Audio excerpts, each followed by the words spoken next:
네 번째, 오늘 네 번째까지 할 거예요. 네 번째는 이 마지막 때에, 이 말세에 그리스도인들이 어떻게 살아갈 것이냐, 바로 성령을 따라서 살라는 거. 성령을 따라서 살라. 성령을 따라서 살라. 이 세상이 이 그리스도인들을 미워하는 거는 그래도 괜찮은데, 사실 가장 어려운 것은 가족들이 그리스도인들을, 나를 미워할 때, 예수 믿는 것 때문에 가족들이 나를 미워할 때, 그때가 가장 사실 힘든 거예요. 11절부터 12절까지는 그 부분에 대해서 말씀하고 있어요. 사람들이 너희를 끌어다가 넘겨줄 때에 무슨 말을 할까 미리 염려하지 말고 무엇이든지 그때에 너희에게 주시는 그 말을 하라. 말하는 이는 너희가 아니요 성령이다. 12절에 형제가 형제를, 아버지가 자식을 죽이는데 내주며 자식들이 부모를 대적하여 죽게 한다. 이런 일이 어떻게 가능하죠? 근데 있는 거예요. 지금도 이미 여러분들이 아는 것처럼 회교 국가, 이슬람국에서는 이런 일이 있습니다. 만약 예수님을 믿는다, 그러면 가족 중에 한 명이 총으로 쏴서 죽이는 그런 경우도 많이 있어요.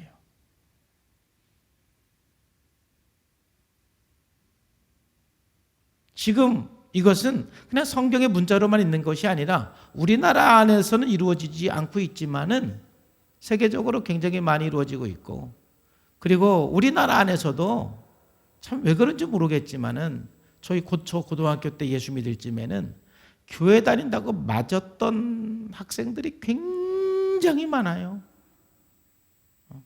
제가 그 전도사 할 때도 하여튼 교회만 왔다 가면은 아버지가 막 혁대로 때리고 막 집 내쫓고 그랬던 그 집들이 굉장히 많아요. 그래도 나와요. 그래도 나오고 결국은 나중에 부모님을 다 예수 믿게 해요. 할렐루야. 참 그런 집들이 종종 있었어요. 왜 그러는지 이해는 안 됐어요. 아니 뭐 교회 다니는 게 그렇게 잘못하는 것도 아니고, 교회 나와서 얘가 딴짓하는 것도 아니고, 근데 왜 교회만 간다고 그러면 저렇게 그냥 반대는 할 수 있어도 저렇게 때리고 막 감금하고 그럴까? 참 이해가 안 됐어요. 그런데 그게 현실이에요. 그런 일들이 일어나요. 아마 뭐 지금도 부부간에도 남편은 예수님을 안 믿고 아내는 예수님 믿으면 거기서 오는 뭐 이런 현상들이 어느 정도 서로 강도가 달라서 그렇지 어느 정도 있는 집들이 있어요. 그렇게 싫어하죠. 참 괴로운 거예요. 다른 사람이, 내가 예수 믿기 때문에 다른 사람이 나를 미워하는 거는 그래도 괜찮은데 가족들이 그럴 때 굉장히 쉽지 않아요. 아마 그 가정에서 맨 처음으로 예수님을 믿는 사람은 조금이라도 이런 비슷한 것들을 경험을 했을 거예요. 여러분, 그럴 때 우리가 어떻게 살아야 되느냐? 여러분, 성령을 따라 살아가는 것이 답이에요. 그래서 지금 우리가 40일 성령의 삶을 하고 있는데 성령을 따라 살아가는 그 훈련을 여러분들이 하셔야 돼요. 그럴 때 반드시 우리는 승리하게 되고, 그리고 지혜롭게 그 모든 상황을 이겨낼 수가 있어요. 여러분, 성령을 따라 산다라는 것은 무엇이냐면은 오늘 11절 말씀에도 보니까 막 이런 핍박들이 많이 있는데 그럴 때 너는 무슨 말을 할까 염려하지 말아라. 너희 안에 계신 성령님께서 너희들에게 할 말을 가르쳐 준다고 그랬잖아요. 그러니까 우리가 성령을 따라서 살아가는 훈련을 하고 그럴 때 성령을 따라 살아가야 돼요. 왜냐하면 성령을 따라 살아갈 때 우리에게 주어지는 게 지혜와 능력이에요. 지혜와 능력. 이건 좀 돈 주고 살 수가 없어요. 세상에서 가장 지혜롭게 살고 가장 능력 있는 삶을 살려면 성령을 따라 살아가는 거예요. 제가 어제 우리 여기 있는 송현주 집사님 카톡을 보고 너무 감동을 받았어요. 40일 성령의 삶을 하면서 매일 아침 하나님, 오늘은 제가 어떻게 살았으면 좋겠어요. 이렇게 한번 묻는 기도를 하는 거예요. 근데 그날 아침에 아빠를 만나야 되겠다라는 생각을 마음속에 들어온 거죠. 아빠를 만나야 되겠다. 하나님, 그러면은 아빠를 어떻게 만날까요? 하는데 그 마음속에 용돈을 줘야 되겠다라는 생각이 드는 거예요. 그래서 오늘 아빠를 만나서 같이 식사를 하면서 용돈을 드리고, 그리고 나서 새생명 축제 때 꼭 교회를 나올 수 있도록 한번 얘기를 해봐야 되겠다. 그래서 저도 기도했대라는 거예요. 하나님, 그럼 용돈을 언제 줄까요? 그랬더니 적당한 때 주어라. 그런 마음이 들더라는 거예요. 그래서 이제 식사하면서 그 아빠한테 이제 용돈을 주면서 두렵고 떨렸지만 아빠한테 이렇게 얘기를 했어요. 두렵고 떨렸지만 아빠에게 새생명 축제 가자고 말을 했습니다. 예수님이 어떤 분인지 들어보자고. 나는 아빠랑 같이 천국 가고 싶다고 말을 했습니다. 그렇게 말하니까 아빠가 뭐라고 말했냐면은 딸이 그렇게 원하니 가봐야지라고 대답을 했다는 거예요. 여러분, 믿지 않는 아빠에게 교회 가자고 그러면 욕먹어요. 대부분. 근데 아침에 기도하고 또 성령을 따라서 용돈을 주라는 마음이 드니까 용돈도 드리고 함께 밥 먹으면서 진정성 있게 하나님 아버지 마음을 가지고 아빠 새생명 축제 한번 꼭 같이 가봐요. 예수님이 어떤 분인지 한번 들어보고 내가 아빠랑 꼭 천국 가고 싶어요. 그랬더니 아빠가 딸이 그렇게 원하면 내가 한번 가봐야지. 감동을 받은 거잖아요. 정말 이 마지막 때에 이 가족 중에 누구는 예수님을 믿고 누구는 예수님을 안 믿으면 거기서 오는 굉장히 많은 갈등들이 있어요. 그런데 여러분, 그럴 때 자꾸 논쟁을 하면 안 돼요. 예수 믿는 사람 논쟁을 하면 안 돼요. 논쟁을 하면 우리는 지는 거예요. 논쟁하지 말고 주님 어떻게 할까요? 주님 저에게 지혜를 주세요 하고 성령을 따라서. 그렇다고 해서 여러분이 논쟁을 않는다고 그래서 무조건 교회 나가지 말라고 한다고 무조건 양보할 수는 없는 거잖아요. 그렇잖아요. 만약 뭐 또 남편이 기도하지 말라고 하면 또 기도를 안 해요? 무조건 그 양보할 수는 없는 거잖아요. 나는 분명 예배는 드려야 되겠어요. 하나님 앞에 기도는 해야 되겠어요. 근데 그 부분에 대해서 가족들은 자꾸 말려요. 그럼 자꾸 논쟁이 돼요. 논쟁하지 말고 그럴 때마다 성령을 따라서 성령님 지혜를 주세요. 지혜를 주세요. 사도행전에 보면은 이 예수님의 제자들도 정말 성령을 따라 사니까 하나님께서 주시는 지혜가 있잖아요. 그들이 이제 잡혀갔는데 그들이 베드로와 요한이 담대하게 말하는 것을 보고 굉장히 지혜롭게 담대하게 말하는 것, 그걸 봤어요. 근데 그들이 본래 학문 없는 것을 학문이 없는 그냥 평범한 사람들인 줄 알았는데 너무 놀라운 것이죠. 그렇죠? 그들의 말의 지혜를 보고 놀랐던 거예요. 뿐만 아니라 14절에 또 병 나은 사람이 그들과 함께 서 있는 것을 보고 비난할 말이 없는 거예요. 그러니까 성령을 따라 살면 굉장한 지혜와 능력이 있어요.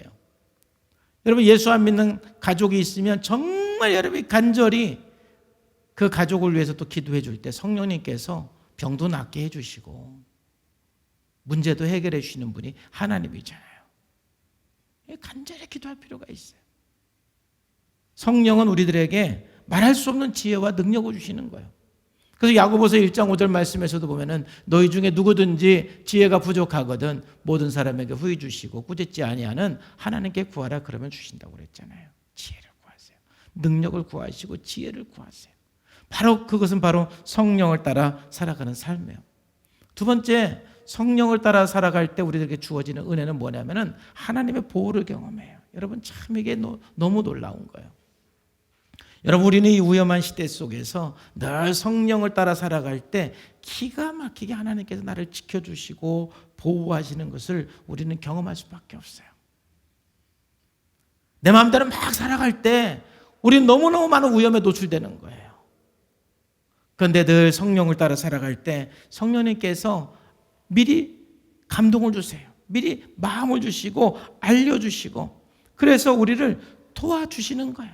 항상 주님께서 우리를 지켜주시고 보호한다라는 것을 성령을 따라 살아갈 때. 그래서 여러분들이 예수님을 믿고 교회를 나오면서도 이런 지혜와 능력이 나타나지 않는 것은 성령을 따라 살아가는 삶을 안 배워서 그래요.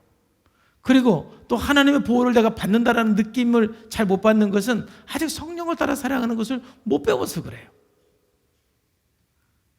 우리가 이 말세에 우리가 살아가려면 반드시 우리는 성령으로 살아가는 삶을 배우고 성령으로 살아야 돼요. 하나님의 굉장한 보호를 경험하는 거예요. 사도 바울도요, 얼마나들 위험에 노출되었잖아요. 근데 그날 밤에 성령님께서 바울 곁에 서서 이르시되 담대해라.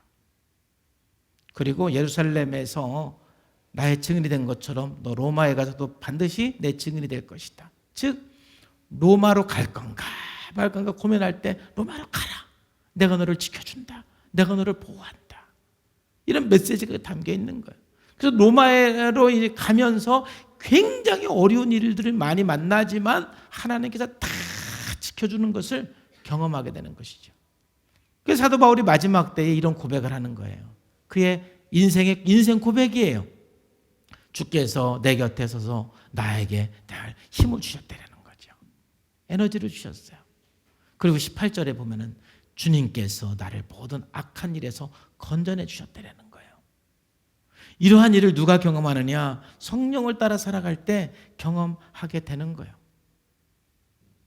사랑하는 성도 여러분, 정말 우리는 이 마지막 때를 살고 있어요. 말세에는 수많은 징조들이 있어요. 이럴 때 우리가 어떻게 살아야 되느냐? 지난주에 2가지를 말씀드렸고 오늘 2가지를 말씀드렸어요. 다음 주에 또 2가지를 말씀드릴 거예요. 오늘 말씀드린 거는 뭐예요? 정말 우리들이 많은 억울한 일을 당할 수도 있어요. 예수 믿기 때문에. 핍박을 받을 수도 있어요. 고발을 당할 수도 있어요. 옥에 갇힐 수도 있어요. 감사하게도 아직 우리나라에는 그 정도의 문제까지는 발생되지 않아서 너무 감사해요. 그러나 앞으로 그런 일이 있을 수도 있어요. 가족들에게 억울한 일을 당할 수도 있어요. 욕을 먹을 수도 있어요. 핍박을 받을 수도 있어요. 그럴 때 우리는 어떻게 살아야 되느냐? 위축되지 말고 낙심하지 말고 그럴수록 우리는 예수님의 증인이 된다는 거예요. 나의 세상 앞에서. 내 세상 앞에서 나는 예수님의 증인으로서 삶을 살아가면 되는 거예요. 그게 승리하는 비결이고 성공하는 비결이에요. 그리고 여러분 성령을 따라 살아가는 삶을 배우고 성령을 따라 살면 반드시 우리는 승리자가 되는 거예요. 우리를 통해서 하나님의 나라가 이루어지게 되는 거예요. 이 세상 속에서 오직 증인이 되는 삶을 살고 성령을 따라 살아가는 귀한 삶이 되기를 주 예수님의 이름으로 축복합니다. 기도하겠습니다. 하나님 아버지 감사합니다. 오늘 또 성령님께서 함께해 주시고 은혜 주셔서 감사합니다. 주님, 정말 이 마지막 때에 우리가 예수님을 믿기 때문에 오는 많은 갈등이 있고 고난이 있고 또 억울한 일들이 있을 때가 있습니다. 그럴 때마다 우리가 당황하지 않고 우리가 내 마음에 분노가 일어나지 않고 오히려 당연하게 생각하고 그러한 상황 속에서 나의 세상 앞에서 예수님의 증인이 되는 삶이 되게 해주시고 오직 성령을 따라 살아가는 삶으로서 승리자가 되게 하시고 평안하게 해주시고 하나님 영과 혼과 육이 온전히 보존되어지고 회복되어지는 삶이 되게 하여 주옵소서. 오늘도 성령님께서 함께하여 주시고 은혜 주심을 감사합니다. 살아계신 예수님의 이름으로 감사하며 기도하옵나이다. 아멘.